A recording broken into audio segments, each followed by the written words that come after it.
का रे, डोळ्यात पाणी का?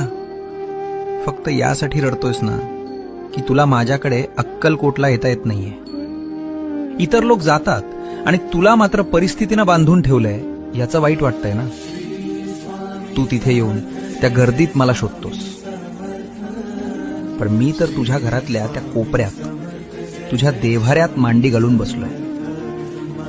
बाळा, मंदिरात मी राजा म्हणून बसलोय लोकांचं गारहाणं ऐकायला, पण तुझ्या घरात मी बाप म्हणून वावरतोय तुला सांभाळायला. मग राजाच्या दरबारात जाणं महत्वाचं की बापाच्या मांडीवर बसणं महत्वाचं? त्यामुळे अक्कलकोटला येता येत नाही याची खंत करू नकोस. आत्ता याच क्षणी डोळे मिट आणि बघ, मी तुझ्या समोर उभा नाहीये, तर मी तुझ्या आत बसलोय.